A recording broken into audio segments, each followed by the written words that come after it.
ఈ వీడియోలో డిఎడ్ మొదటి సంవత్సరం బాల్యదశ వికాసం అభ్యసనంలో పోయిన వీడియోకి కంటిన్యూషన్. విద్యార్థులు వారికి ఉన్న శక్తి సామర్థ్యాలకు అనుగుణంగా కాకుండా వారి సాధనా స్థాయిని తక్కువగా నిర్ధారించుకున్నందుకు వలన వారిలో న్యూనతాభావం ఏర్పడుతుంది. న్యూనతాభావంతో నిరుత్సాహం, వారిపై నమ్మకం సన్నగిల్లడం, సరిగా శ్రమించకపోవడం వల్ల వారి సాధనా స్థాయి తగ్గుతుంది. ఇటువంటి విద్యార్థులను ఉపాధ్యాయుడు గుర్తించి వారి సామర్థ్యాలను వారు గుర్తించేటట్లు చేసి ప్రోత్సహిస్తూ వారి పట్ల నమ్మకాన్ని కలిగి ఉండి వారి సాధనా స్థాయిని ఉన్నతిగా నిర్ధారించితే ఆ విద్యార్థుల సాధనా స్థాయి పెరుగుతుంది.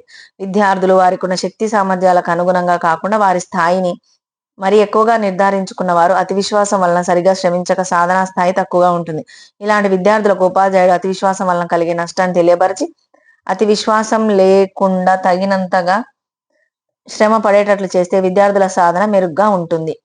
విద్యార్థులు ఎవరైతే వారి సాధనా స్థాయిని వాస్తవికంగా నిర్ధారించుకున్నారో వారిని ఉపాధ్యాయుడు అభినందిస్తూ వారు వాస్తవికంగా నిర్ధారించుకున్న దానికంటే తక్కువ సాధించకుండా ఉండే తగిన ప్రోత్సాహాన్ని ఇవ్వాలి.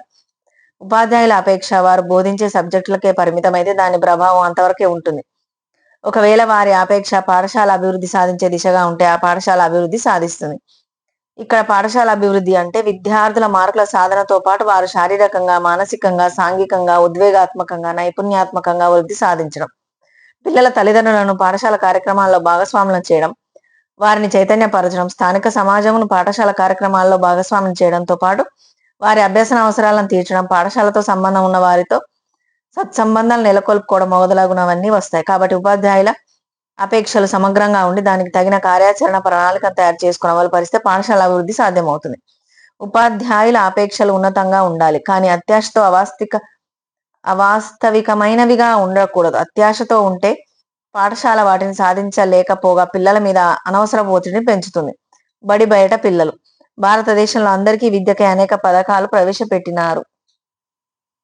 అందులో ముఖ్యమైనవి 1 కిలోమీటర్ లోపు ప్రాథమిక పాఠశాలను, 5 కిలోమీటర్ల లోపు ఉన్నత పాఠశాలను స్థాపించి వాటిని పిల్లలను అందుబాటులోకి తేవడం, ఆపరేషన్ బ్లాక్ బోర్డ్ పథకంతో పాఠశాలలకు అవసరాలను కల్పించడం, ఉచిత దుస్తులు, పాఠ్య పుస్తకాలు, మధ్యాహ్న భోజన పథకం, జిల్లా ప్రాథమిక విద్యా పథకం, సర్వశిక్ష అభియాన్, అనియత విద్యా పథకం మొదలగునవి. వీటన్నింటి ఫలితంగా 6 నుంచి 14 సంవత్సరాలు బాలబాలికలందరూ చాలా వరకు బడిలో నమోదు కావడం జరిగింది. అయినప్పటికీ నేటికి ఇంకా కొంతమంది బాలబాలికలు పాఠశాల నమోదు కాని వారు ఉన్నారు. నమోదు అయిన వారిలో కూడా మధ్యలోనే బడి మానేసే వారు కూడా ఉన్నారు. బడిలో చేరని వారిలో అలాగే మధ్యలోనే బడి మానేసే వారిలో అధిక భాగం ఎస్సీ, ఎస్టీ, మైనార్టీ వర్గానికి చెందిన బాలికలు, ప్రత్యేక అవసరాలు కలిగిన పిల్లలు ఉన్నారు. ఇలాంటి వారందరినీ తిరిగి పాఠశాలలో చేర్పించడానికి బ్రిడ్జి స్కూల్ను ప్రారంభించడం జరిగింది. వీటి ఉద్దేశం ఏమిటంటే బడిలో చేరని లేదా బడి మానేసిన వారందరికీ 2 లేదా 3 నెలల మౌలిక అంశాలను నేర్పి వారి వయసుకు తగిన రీతిలో తరగతిలో తిరిగి పాఠశాలలో చేర్పించి విద్యను కొనసాగించడం. విద్యా హక్కు చట్టం 2009 ప్రకారం బడి బయట పిల్లలు వారి వయస్సుకు తగిన తరగతులలో నేరుగా పాఠశాల నమోదు అవుతారు. ఇలా నమోదైన పిల్లలకు ఆయా తరగతులకు చెందిన వివిధ సబ్జెక్టులను బోధించడం ఒక సమస్య అయితే, ఆ పిల్లలు పాఠశాల పరిసరాలకు సర్దుబాటు కావడం, అంతకు పూర్వం బడిలో ఉన్న పిల్లలు వీరితో సర్దుబాటు కావడం గాని లేదా వీరు వారితో సర్దుబాటు కావడం అనేది మరొక సమస్య. పాఠశాలలు దీన్ని ఒక సవాలుగా తీసుకొని ముందుకు వెళ్లేందుకు సన్నద్ధం కావాల్సిన అవసరం ఎంతైనా కలదు. వయసు ఆధారంగా పై తరగతులలో చేరిన పిల్లలకు అంతకు పూర్వమే పాఠశాలలో ఉన్న పిల్లల మధ్య సాంఘికీకరణ కొంత వ్యత్యాసం ఉంటుంది. వీరందరూ కలిసిమెలిసి విద్యను కొనసాగించి పాఠశాలలో కొన్ని చర్యలు చేపట్టాలి. అవి ఇలా ఉండవచ్చు. వయసు ఆధారంగా పై తరగతులలో నేరుగా చేరిన పిల్లలకు వివిధ పనులతో అలాగే సమాజంతో వివిధ రకాల ప్రత్యక్ష అనుభవాలు ఉంటాయి. ఈ అనుభవాల వల్ల వారిలో కొన్ని నైపుణ్యాలు ఉంటాయి. అలాంటి అనుభవాలను, నైపుణ్యాలను సందర్భానుసారంగా ఇతర పిల్లలకు తెలియజేసే అవకాశాలను కల్పిస్తూ వారిని ఉపాధ్యాయులు ప్రత్యేకంగా అభినందిస్తే ఇతర పిల్లలు కూడా వారిని ఆదరిస్తారు. నూతనంగా చేరిన ఈ పిల్లలకు ఆయా తరగతులకు చెందిన పాఠ్యాంశాలు బోధించడానికి అవసరం అనుకుంటే అదనపు గంటలు పని చేయవలసి ఉంటుంది. వీరికి బోధించడం వారి నేపథ్యంలో వారి పని అనుభవాన్ని పరిగణలోనికి తీసుకోవాలి.